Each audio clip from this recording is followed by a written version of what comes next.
கேள்வி எழுப்பினா கூட காவல்துறைக்கு பொறுப்பு வைக்கக்கூடிய முதலமைச்சர் எதுவும் பேச மாட்டேங்கிறார். கடந்த 4 நாட்களாக திராவிட முன்னேற்ற கழகம் முதலமைச்சர் ஏன் பேசலன்னு சொல்லிட்டே இருந்தாங்க.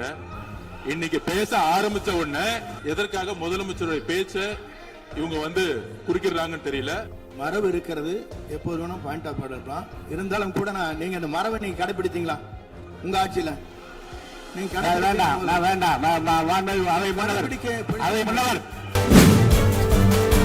அவர் பார்ட்டி ஃபண்ட் அப்படின்னு சொல்லியிருக்கிறாரு.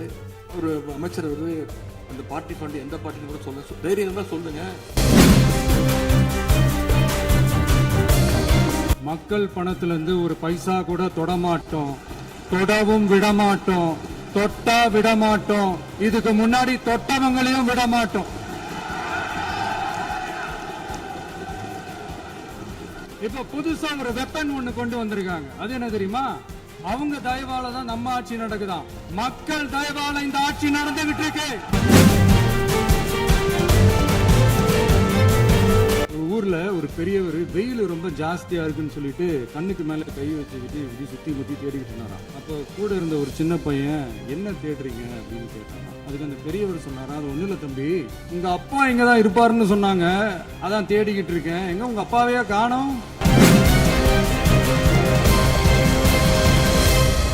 To remain silent in the face of evil is itself evil அப்படின்னு ஒரு பழமொழி உண்டு. ஈவில்ஸ்னு டெவில்ஸ் பேசப்படுறாங்க.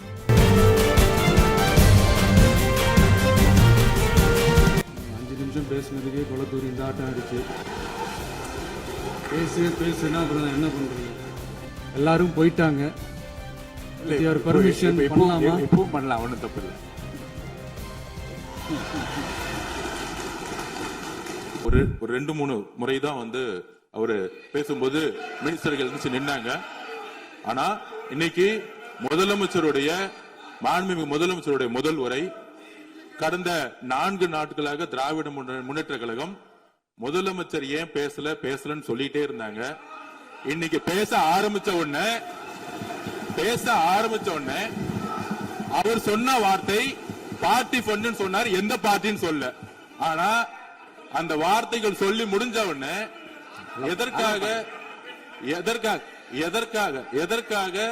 எதற்காக முதலமைச்சருடைய பேச்ச இவங்க குறுக்கிறாங்கன்னு தெரியல. நீங்கள் சொன்னது மாதிரி முதலமைச்சர் பேச வேண்டும். பேசிய பின்பு கருத்துகளுக்கு பதிலளிக்க அவர்கள் பதிலளிக்கும், நாங்களும் பதிலளிக்க தயாராக இருக்கிறது பதிவு பண்றோம். மாண்பு முதலமைச்சர் அவர்கள்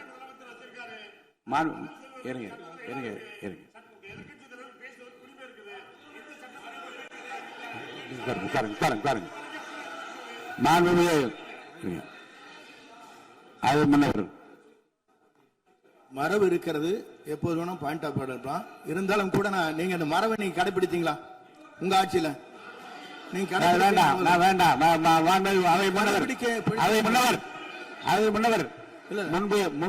முன்பு எப்படி நடந்தால் என்பதை பற்றியோ, முன்பு நடந்த நிகழ்வுகள் பற்றியோ நீங்கள் சொல்லி மீண்டும் இந்த அவையினுடைய மாண்பை குலைக்க வேண்டாம் என்று நான் கேட்டுக்கொள்ள வேண்டாம். இப்போது உள்ள பிரச்சனை, மாண்பு முதலமைச்சர் அவர்கள் தன்னுடைய பேச்சை உறுதி செய்து முடிக்க வேண்டும். அவர் முடித்த பிறகு எதிர்க்கட்சி தலைவருக்கு நான் நிச்சயமாக வாய்ப்பு தருவேன். அவர் கேள்வி கணக்குகளை தொடுக்கலாம், சந்தேகங்களை கேட்கலாம். விளக்கம் தருவதற்கு மாண்பு முதலமைச்சர் அவர்கள் தயாராக இருக்கின்றார். அமைதியாக என்னை அமரும்படி நான் கேட்டுக்கொள்கிறேன். இப்போ நான் அனுமதிக்க முடியாது. மாண்பு முதலமைச்சர் உரையை தொடரலாம்.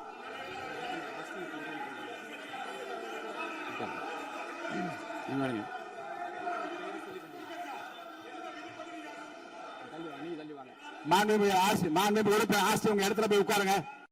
மாண்புமிகு உறுப்பினர் ஆஸ்டின், நீங்க ஒரு மூத்த உறுப்பினர், சபை விதிகளை நன்கு தெரிந்த ஒரு உறுப்பினர், நீங்க போய் இடத்துல உட்காருங்க. முதல்ல மாண்புமிகு முதலமைச்சர் அவர்கள் உரையை தொடரலாம். இப்போது எந்த விதமான பாயிண்ட் ஆஃப் ஆர்டர்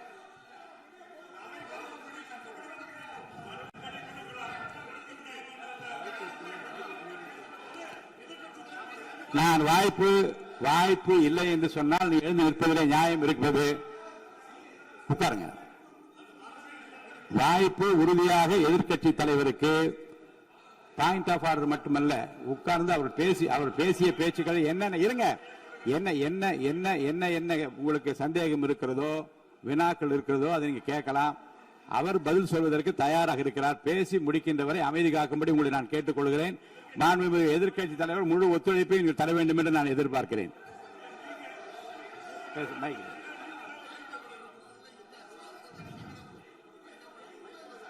மைக் கொடுங்க. மாண்புமிகு எதிர்க்கட்சி தலைவர்.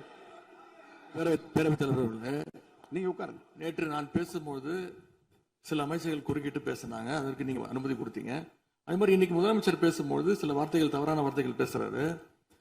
அவர் பார்ட்டி ஃபண்ட் அப்படின்னு சொல்லியிருக்கிறாரு. அவர் அமைச்சர் அந்த பார்ட்டி ஃபண்ட் எந்த பார்ட்டின்னு கூட சொல்ல தைரியம் இருந்தா சொல்லுங்க, நாங்க அதெல்லாம் ஃபேஸ் பண்ண தயாரா இருக்கோம். எதையும் ஆதாரத்தோடு எதையும் பேசுங்க. நீங்க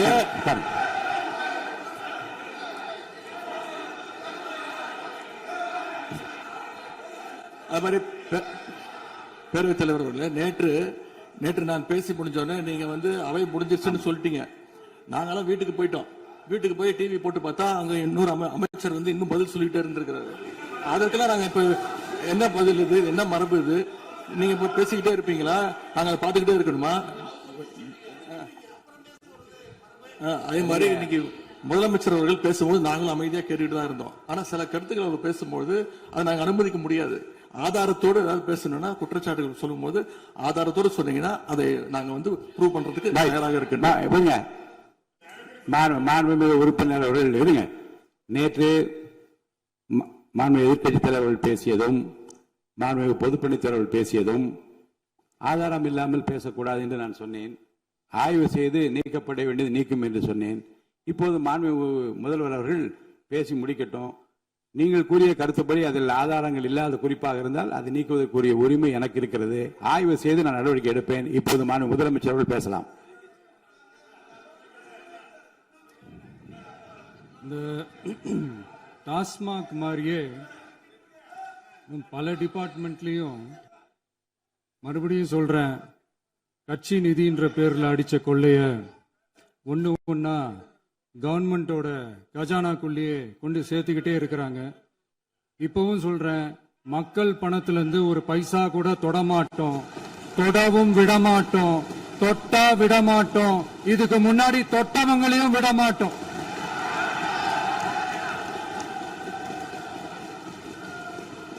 ஒவ்வொரு ஊழலா வெளியில வரும் போலே,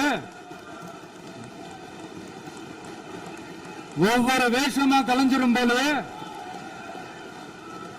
இங்க இருக்கிற நிறைய பேரு நடுங்கி போய் இதுல நம்ம மேல அவதூறு வேற. இப்ப புதுசா ஒரு வெப்பன் ஒண்ணு கொண்டு வந்திருக்காங்க. அது என்ன தெரியுமா? அவங்க தயவால தான் நம்ம ஆட்சி நடக்குதாம். மக்கள் தயவால இந்த ஆட்சி நடந்துகிட்டு இருக்கு. மனசாட்சி உள்ள சக்திகளோட ஆதரவால இந்த ஆட்சி நடந்துகிட்டு இருக்கு. நாங்க தான் அனுப்பி வச்சோம் அப்படின்றாங்களே. அனுப்பி வச்சவங்களுக்கு மினிஸ்ட்ரியில இடம் கொடுத்தா ஏன் கதறீங்க? ஏன் இவ்வளவு கோவம்? ஏன் இவ்வளவு கதறல்ஸ்? இதுல இன்னொரு முக்கியமான விஷயம், மார்க்சிஸ்ட் கம்யூனிஸ்ட் கட்சி நமக்கு ஆதரவு கொடுத்தது சுயேட்சையா எடுத்த முடிவுன்னு சொல்றாங்க. அதே மாதிரி இந்திய கம்யூனிஸ்ட் கட்சி நமக்கு ஆதரவு கொடுத்தது சுயேட்சையா எடுத்த முடிவுன்னு சொல்றாங்க. இதுல எங்க இருந்து நாங்க தான் அனுப்பி வச்சோம்னா புரியலையே. மக்களுக்கு நல்லா புரியும், எல்லாத்தையும் தெளிவா பார்த்துக்கிட்டு இருக்கிறாங்க.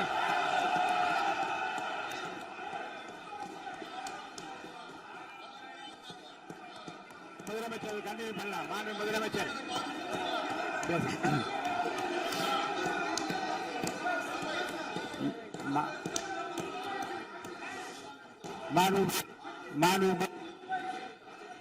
முதலமைச்சர் கண்டினியூ பண்ணலாம். நீ கண்டினியூ பண்ணலாம்.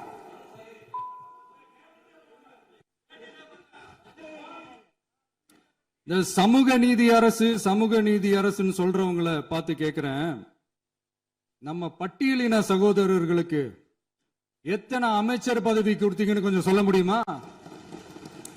ஆனா நம்மளுடைய அரசுல 8 அமைச்சர் பதவிகள் யாருக்கு? நம்ம பட்டியலின சகோதரர்களுக்கு. எல்லாம் நம்ம அண்ணன், நம்ம தம்பி, நம்ம தங்கச்சிங்க. அண்ணல் அம்பேத்கர் அவர்களுடைய கிட்டத்தட்ட 100 ஆண்டு கால கனவு இப்ப நிறைவேறி இருக்கு. நான் ஏன் கொஞ்சம் சவுண்டா பேசுறேன் அப்படின்னா அவங்களுக்கு கேட்கணுன்றதுக்காக தப்பா எடுத்துக்காது. அதே மாதிரி பெண்களோட பாதுகாவலர் நாங்க தான் அப்படின்னு சொல்லிக்கிறவங்களை கேட்கிறேன், எத்தனை பெண்களுக்கு அமைச்சர் பதவியில இடம் கொடுத்தீங்க கொஞ்சம் சொல்ல முடியுமா? எங்க அரசுல 4 சகோதரிகளுக்கு அமைச்சர் பதவி கொடுத்திருக்கிறோம்.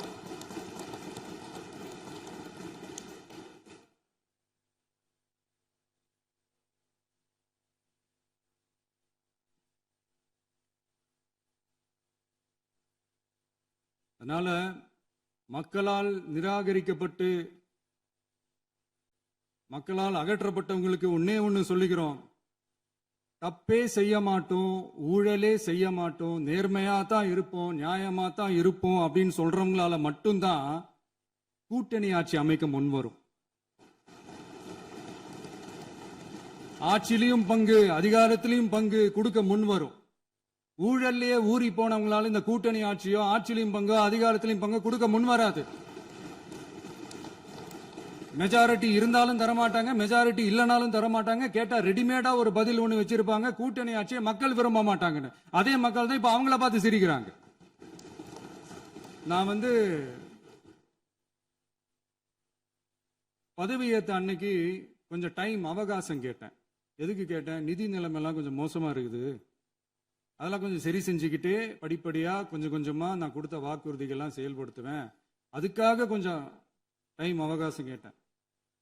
நான் ஏதோ வேற எதுக்காகவோ வேற யாருக்காகவோ ஏதோ அவகாசம் கேட்ட மாதிரி. அடுத்து இங்க சபையில இல்லாதவங்களை பத்தி பேச வேண்டாம்னு நினைக்கிறேன்.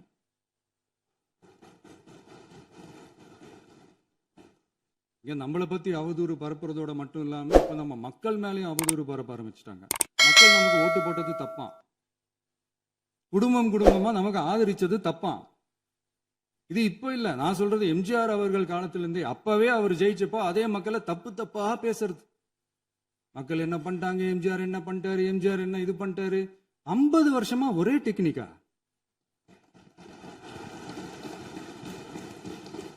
டெக்னாலஜி எல்லாம் மாறி வேற எங்கேயோ போயிட்டு இருக்கு பஸ். இதுல கொஞ்சம் டெக்னிக்காச்சும் கொஞ்சம் மாத்தினா கொஞ்சம் நல்லா இருக்கும். அதனால மக்களுக்கு யூஸ்ஃபுல்லா இருக்கிற மாதிரி இந்த ஆக்கப்பூர்வமான கருத்துக்களோ ஆக்கப்பூர்வமான யோசனைகளோ இருந்தா சொல்லுங்க, அதை நாங்க டெஃபரெண்டா எடுத்துக்கிறோம். ஆனா அதை விட்டுட்டு இந்த நக்கலு நையாண்டி சம்பந்தம் இல்லாத பேச்சு இதெல்லாம் பேசிட்டு அப்புறம் முதல்வர் பதில் சொல்லல, முதல்வருக்கு பதில் சொல்ல தெரியல அப்படின்னா அப்புறம் என்ன சோஃபா மாடல் ஆட்சியா? அது என்னன்னு புரியறதுக்கே எனக்கு ரொம்ப நாள் ஆச்சு. இந்த sofa set, table chair, teapoy, furniture பிசினஸ்லாம் வேற எங்க வெளியில போய் பண்ண சொல்லுங்க. அப்படி அந்த பிசினஸ் தான் பண்ணணும்னா நிறைய பிசினஸ் பண்ற மாதிரி வெளியில போய் பண்ண சொல்லுங்க, இங்க சட்டசபைக்குள்ள வேணாம். அதனால ஆக்கப்பூர்வமான கருத்துக்கள் இருந்தா சொல்லுங்க, டெஃபினட்டா அது சரியா இருந்தா நாங்க ஏத்துக்கிறோம். எனக்கு ஒரு குட்டி கதை ஒண்ணு ஞாபகம் வருது, சொல்லாமா? ஒரு ஊர்ல ஒரு பெரியவர் வெயில் ரொம்ப ஜாஸ்தியா இருக்குன்னு சொல்லிட்டு கண்ணுக்கு மேல கை வச்சுக்கிட்டு இப்படி சுத்தி முத்தி தேடிக்கிட்டு இருந்தாராம். அப்ப கூட இருந்த ஒரு சின்ன பையன் என்ன தேடுறீங்க அப்படின்னு கேட்டானா. அதுக்கு அந்த பெரியவர் சொன்னாரா, அது ஒண்ணு இல்ல தம்பி,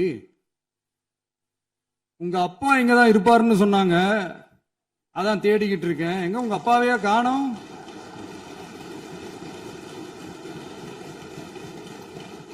இல்ல அந்த எங்களுக்கும் நக்கலா நையாண்டியா சம்பந்தம் இல்லாத குட்டி கதை இதெல்லாம் எங்களுக்கும் பேச தெரியும். அந்த கதையில பெரியவர் அப்படி சொன்னாராம், தப்பா எடுத்துக்காதீங்க. அந்த கதையில பெரியவர் அப்படி கேட்டாராம். அதனால யாரும் இங்க டென்ஷன் ஆக வேணாம். அதனால இன்னொரு இந்த என்னுடைய உரையை முடிக்கிறதுக்கு முன்னாடி போயிட்டாங்க, பேசலாமா? நிறைய உங்க கருத்துக்களை நீங்க முழுமையாக மன நிறைவோடு பேசலாம். டிவியில பார்ப்போம். சரி, அதான் 5 நிமிஷம் பேசுனதுக்கே கொலத்தூரி இந்த ஆட்டம் ஆயிடுச்சு. பேசுனா அப்புறம் என்ன பண்றது? கடைசியா நான் இந்த உரையை முடிக்கிறதுக்கு முன்னாடி ஒரு முக்கியமான ஒரு விஷயம் பத்தி சொல்லணும். ஆளுநர் உரை அன்னைக்கு இந்த தமிழ் தாய் வாழ்த்துக்கு அப்புறம் தேசிய கீதம் பாடினது தப்பு, தேசிய கீதம் 2 முறை பாடினது தப்பு, அப்படி ஒரு நிகழ்வு இதுக்கு முன்னாடி இந்த சட்டசபையில நடந்ததே கிடையாது, அந்த மரபே மாத்திட்டீங்க, இப்படி ஒரு பெரிய ஒரு போர் மாதிரி எதிர்கட்சியை சார்ந்தவங்க எல்லாம் சொன்னாங்க இல்லையா. அந்த மாநில உரிமை போராளிகளை, அந்த மரபு காக்கிற உரிமை போராளிகளை ஒரே ஒரு கேள்விதான் கேட்கணும். 2021 ஆகஸ்ட் 2 ஞாபகம் இருக்கா? Centenary celebration of Tamil Nadu legislature. அந்த ஃபங்க்ஷன்ல நம்ம முன்னாள் முதலமைச்சர் கருணாநிதி அவர்களோட கலைஞர் அவர்களுடைய கலைஞர் அவர்களுடைய புகைப்படத்தை மாண்புமிகு குடியரசுத் தலைவர் திறந்து வைக்கிற ஒரு ஃபங்க்ஷன். அந்த ஃபங்க்ஷன்ல national anthem followed by Tamil Thai Vazhthu அப்படின்னு அறிவிச்சது ஞாபகம் இருக்கா? அதாவது தேசிய கீதத்துக்கு அப்புறமா 2வது முறையா, நோட் திஸ் பாயிண்ட் மாண்புமிகு பேரவைத் தலைவர் அவர்களே, பிளீஸ் நோட் திஸ் பாயிண்ட். தேசிய கீதத்துக்கு அப்புறம் 2வது முறையாக தமிழ் தாய் வாழ்த்து பாடப்படும் அப்படின்னு சொன்னது ஞாபகம் இருக்கா? அதுவும் முத்தமிழ் அறிஞர் அப்படின்னு சொல்ற நம்ம கலைஞர் அவர்களுடைய அந்த புகைப்படம் வெளியிட்டு விழாவில் அவர் இருந்த இதே சபையில தமிழ 2வது இடத்துக்கு தள்ளினது யாருன்னு ஞாபகம் இருக்கா? அது மட்டும் இல்ல, அந்த தேசிய கீதத்தை நாட்டுப்பண் நேஷனல் ஆந்தம்னு சொல்லி அதே ஃபங்க்ஷன்ல கடைசியா ஃபங்க்ஷன் முடியும் போது செகண்ட் டைம் தேசிய கீதம் பாடினதும் ஞாபகம் இருக்கா? இதே அவையில் தான், அது அவை குறிப்பிலும் இருக்கிறது, இதே அவையில் தான் நடைபெற்றது. இந்த தக்க நேரத்தில் இந்த ஆதாரங்களை அளித்த மாண்பு முதல்வர்களுக்கு நன்றியை தெரிவித்துக் கொள்கிறேன். டவுட் இருந்தா இந்த புக்கை பார்த்து தெரிஞ்சுக்கலாம். அதனால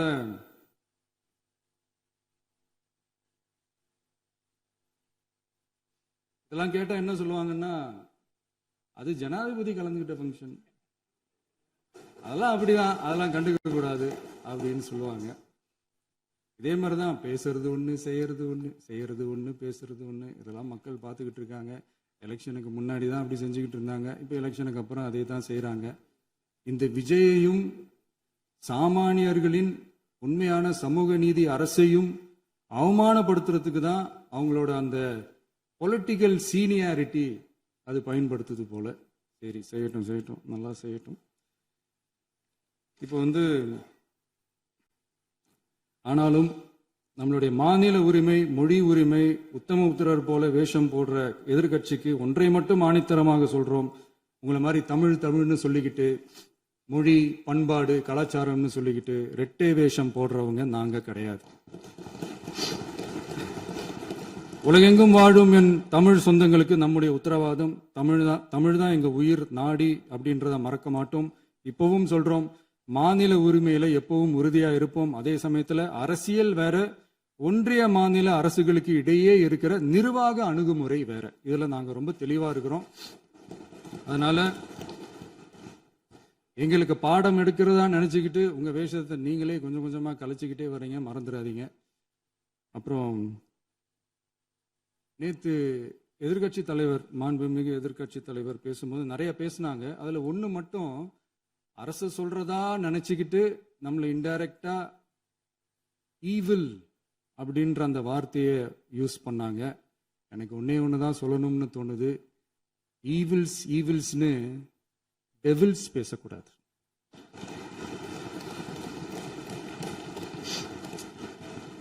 அவங்க இருந்திருந்தா ஒரு ஆக்ஷன் பண்ணணும்னு எனக்கு தோணுச்சு.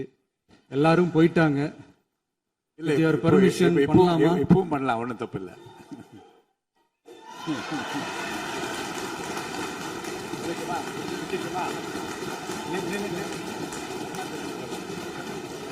யார் சொல்லுங்க?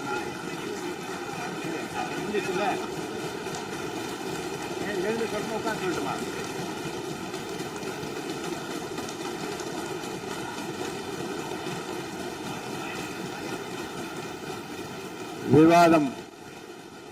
விவாதம் முடிவுற்றது.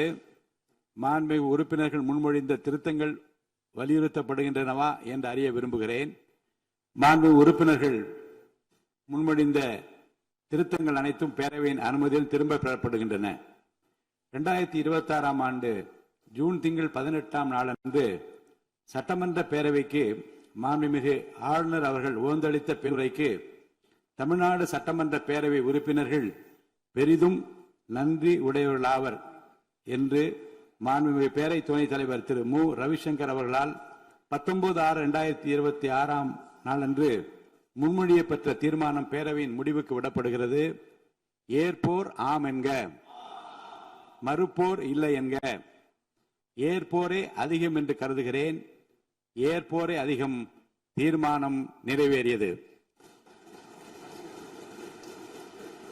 அரசினர் தீர்மானம்.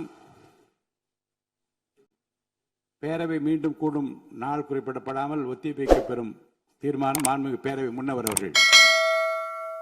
மாண்புமிகு பேரவைத் தலைவர் அவர்களே, பேரவை விதி 25 கீழ் 1 பேரவை மீண்டும் கூடும் நாள் குறிப்பிடாமல் ஒத்திவைப்பு பெறலாம் எனும் தீர்மானத்தை மொழிகிறேன். மாண்புமிகு பேரவை முன்னவர் அவர்களின் தீர்மானம் பேரவையின் முடிவுக்கு விடப்படுகிறது. ஏற்போர் ஆம் என்க, மறுப்போர் இல்லை என்க. மறுப்போரே இல்லை என்று கருதுகிறேன். மறுப்போரே இல்லை. தீர்மானம் ஒருமனதாக நிறைவேறியது. பேரவை மீண்டும் கூடும் நாள் குறிப்பிடப்பெறாமல் ஒத்திவைக்கப்படுகிறது. வணக்கம்.